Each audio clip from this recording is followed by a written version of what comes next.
tous, bienvenue dans ce nouveau C'est lundi que lisez-vous. Je pensais pas en faire mais vu que j'ai la crève, je pense que ça se voit à ma tête. Mais j'ai tellement lu la semaine dernière vu que j'ai participé au Ridathon samedi qu'il fallait vraiment que je vous en fasse une vidéo. Donc je vais commencer tout de suite par ce que j'ai lu la semaine dernière. Donc pour les e-books je vais vous montrer les photos, en fait les couvertures sur mon smartphone en me basant sur l'article que j'ai fait sur le blog parce que c'est plus pratique. J'irai beaucoup plus vite plutôt que de rechercher à chaque fois les books dans la liseuse. Enfin bref, la semaine passée, si vous vous rappelez, je lisais donc Farlander pour la dernière semaine, donc le premier tome du cœur du monde de Cole Buchanan. J'ai terminé et je suis toujours aussi mitigée en fait. Les bons éléments, c'est qu'il y a l'auteur mélange à la fois le steampunk et un univers asiatique, vu que les Roshun en fait, donc on suit des personnages qui s'appellent des Roshun qui ont pour mission de venger la mort de ceux qui portent un sceau. Donc voilà, vous achetez un sceau pour quelqu'un, pour votre fille par exemple, elle porte ce sceau, si elle se fait assassiner, sa mort sera vengée par l'ordre des Roshun. Et l'apprentissage de Roshun m'a vraiment fait penser à ce qu'on peut voir chez les moines Shaolin ou ce genre de choses. Donc voilà, cet univers là mêlé au steampunk, je trouvais que ça donnait vachement bien. Maintenant le récit est beaucoup trop lent, l'intrigue on a vraiment l'impression qu'elle commence que 50 pages avant la fin. Donc moi ce qui m'a donné un peu l'impression c'est que l'auteur s'est dit waouh, j'arrive à la fin de mon livre, faudrait peut-être qu'il se passe un petit peu quelque chose pour que les lecteurs achètent le tome 2. Enfin c'est vraiment l'impression que j'ai eue. Maintenant ça se lit quand même bien mais c'est loin d'être le coup de cœur dont parlait Brajlon l'année passée lorsqu'il l'avait sorti. Alors j'ai également tenté de lire Sur des mers plus ignorées de Tim Powers, que j'ai malheureusement abandonné à la moitié. Alors de quoi ça parle? De Champagnac, je pense que c'est ça le nom du gars. En fait il va en bateau vers la plantation dont il a hérité et en chemin il va se faire enrôler par un bateau pirate. Et dans cet univers il y a aussi de la magie vaudou, donc des sorciers qui animent des zombies, etc. Donc le mélange entre l'univers pirate et l'univers magie est vraiment pas mal.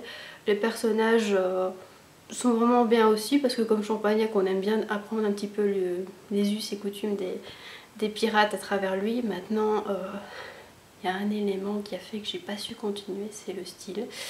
Alors il est pas bancal ou j'ai pas remarqué quelque chose de spécial avec ce style, sauf que moi je décrochais mais à toutes les pages.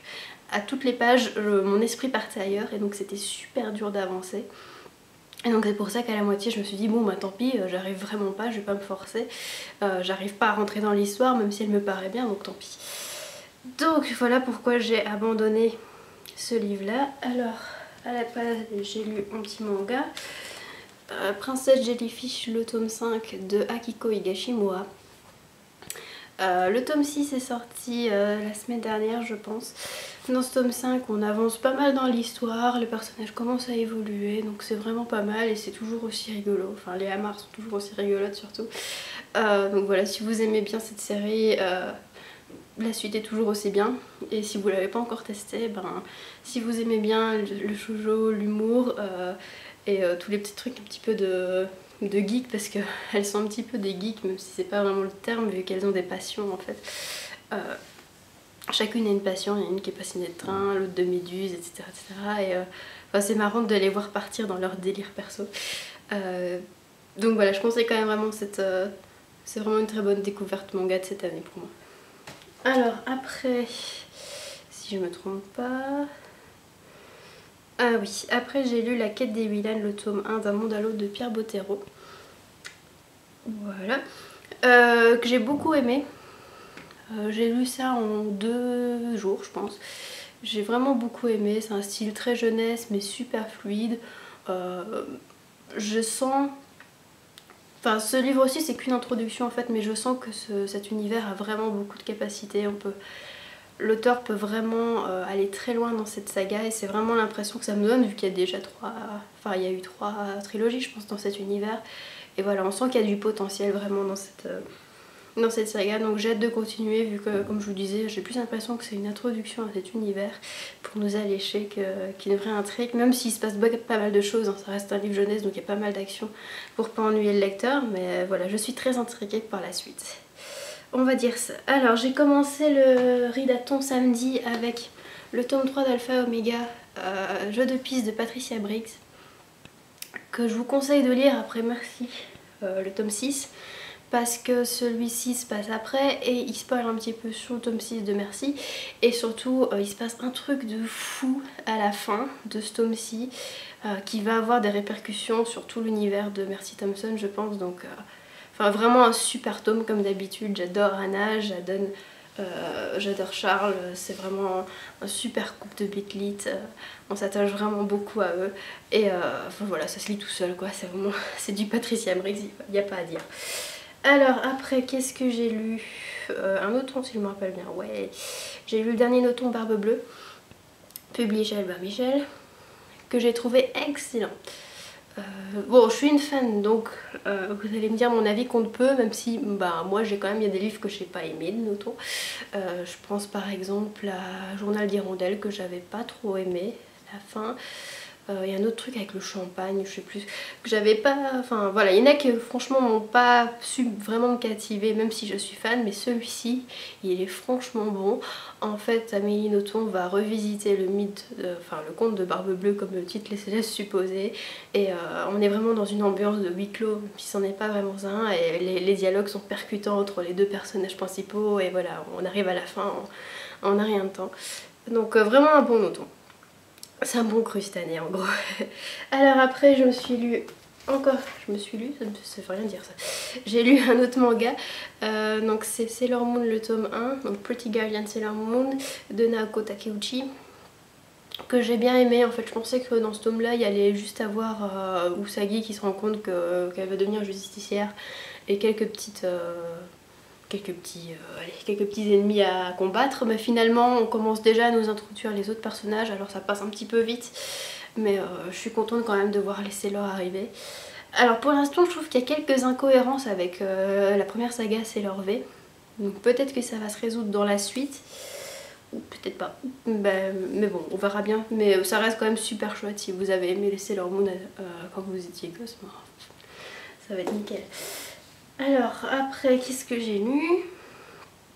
Bruxelles Midi de Collectif, voilà, qui est donc un recueil de nouvelles qui est gratuit et publié par les éditions On Lit, donc une maison d'édition 100% numérique belge, que j'ai... Enfin, le recueil m'a pas du tout plu. En fait, c'est quoi l'histoire? Le but de ce recueil de nouvelles, c'est que chacun des auteurs s'approprie la gare de Bruxelles Midi. Et donc chacun nous raconte un petit peu comment il voit la gare, mais je trouve que une fois ça va, deux, trois fois on commence à en avoir marre parce que les descriptions de la gare c'est toujours un peu les mêmes. Enfin, de un, je trouve que pour ceux qui connaissent pas la gare de Bruxelles Midi, ça va peut-être pas les aider à visualiser, et de deux, quand tu la connais, donc je sais pas trop, enfin voilà, j'ai du mal à cerner le but de ce livre finalement. Après moi il y a quelques nouvelles qui m'ont plu, il y a celle de François Bon et d'Edgar Cosma je pense, parce qu'il y avait vraiment une intrigue derrière, c'était pas juste je vais décrire un petit peu la gare ou les rencontres amoureuses qu'on pouvait faire, enfin je veux dire c'est bateau ce genre de truc quoi. Voilà, François Bon par exemple il parle du postulat que Bruxelles Midi n'existe pas, donc directement il commence par ça, et donc moi dès que j'ai vu ça je me suis dit pourquoi il raconte ça, pourquoi il dit qu'elle n'existe pas, et donc on est tout de suite intrigué par ce qui va se passer, et je trouve que c'est un peu l'essence, enfin c'est vraiment bien pour une nouvelle de nous donner envie de lire, parce que voilà, les descriptions ça va un petit temps, mais sur 50 pages c'est bon quoi. Désolée, je suis un petit peu crue là-dessus je trouve, mais enfin. Sinon après j'ai lu Les héros ça se trompe jamais, épisode 1 de Marie Potvin, qui est un peu de la chick lit je pense, chick lit romance. Donc dans cet épisode qui est assez court, on rencontre les personnages, donc les filles, les garçons, leurs rencontres, voilà, leurs petits problèmes amoureux, donc ça reste très très sympa pour l'instant, on verra bien ce que ça donne dans les épisodes suivants. Est-ce que j'ai fini moi? Alors... Oui, j'ai fini mes lectures passées. Alors j'ai 2 lectures en cours. La première elle est en VO en néerlandais, c'est Chatroom d'Hélène Vrieswijk qui est un thriller young adult. En fait on suit 2 jeunes filles qui vont s'inscrire sur un site de rencontre type mythique et qui vont y rencontrer un gars. Alors vous imaginez bien vu que c'est un thriller que ça va mal se passer. Et en fait on commence le roman par retrouver ces filles, on se dit mais qu'est-ce qui vous est arrivé, racontez-nous. Donc voilà, elle commence là à raconter. J'ai un peu de mal à lire en néerlandais, enfin je vais lentement surtout, c'est pas que j'ai du mal, je comprends à peu près tous les mots mais je vais lentement. Donc à mon avis vous le verrez pendant quelques semaines encore. Alors sinon je lis Bartholon le tome 2, Shaman de Psycast, publié chez Darkis, qui est la suite de La prophétie maudite. Pour l'instant j'aime bien, même si je trouve ça un peu long, en fait ça fait 600 pages hein, quand même, 650 pages. De romance fantasy, donc ça fait un petit peu beaucoup pour que des personnages qu'on voit tout de suite qui vont finir ensemble doivent finir ensemble. Mais il y a pas mal d'intrigues secondaires, donc une centaure qui doit devenir chaman, quelqu'un qui a le cœur brisé, qu'il faut essayer de lui réconcilier son âme et son âme et son corps, etc. Donc il y a plusieurs petites intrigues secondaires qui font que le roman passe quand même rapidement, mais voilà, je continue à dire que c'est un peu trop long, 600 pages pour parler d'une petite love story. Mais j'aime bien les centaures, j'aime bien tout l'univers centaure développé par dans ce tome-ci, qui n'était pas le cas du précédent, qui était surtout sur les forts morts, je pense. Ouais, c'était ça, sur une race qui s'appelle les forts morts, qui ressemble un petit peu à des vampires. Mais là, sur les centaures, je trouve que c'est bien. Ce sont des personnages qu'on voit pas trop dans la lecture de fantasy. Enfin, si, on les voit souvent, mais souvent personnages secondaires et pas principaux. Et là, ben voilà, j'apprécie le fait que ça le soit.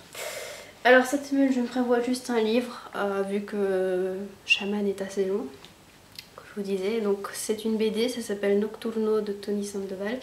En fait, cette saga a été publiée en 2 tomes il y a quelques années et sort l'intégrale aujourd'hui. Donc c'est publié aux éditions Paquet dans la collection Calamar, voilà. J'adore la couve, voilà. En fait, Tony Sandoval signe le scénario et le dessin. Et il nous présente toujours des univers gothiques très spéciaux. Donc ici on va suivre Sek qui voit le corps de son père mort depuis 10 ans lui parler. Et Karen qui rêve de monstres gigantesques la nuit. Et donc ces 2 personnages, comme vous le voyez, vont se rencontrer. À mon avis ça va être une rencontre détonnante. Voilà, donc il est quand même assez gros pour une BD. Je vous montre un petit peu les images peut-être. Allez hop. Voilà. C'est coloré quand même, hein, même si c'est gothique. Mais voilà, j'aime beaucoup Tony Sandoval depuis que je l'ai découvert dans Le Cadavre ambulant. Oui, déjà un titre très chouette, n'est-ce pas? Voilà, j'aime bien son univers, c'est pas la Burton, c'est vraiment plus gothique que ça, plus sombre que ça, mais j'aime bien. Voilà, j'ai terminé mon C'est lundi que lisez-vous. Je vous retrouve bientôt pour un email mailbox parce que j'ai pas mal eu d'acquisitions ces dernières semaines. Voilà, allez, et désolée encore pour l'état totalement malade. Allez, ciao!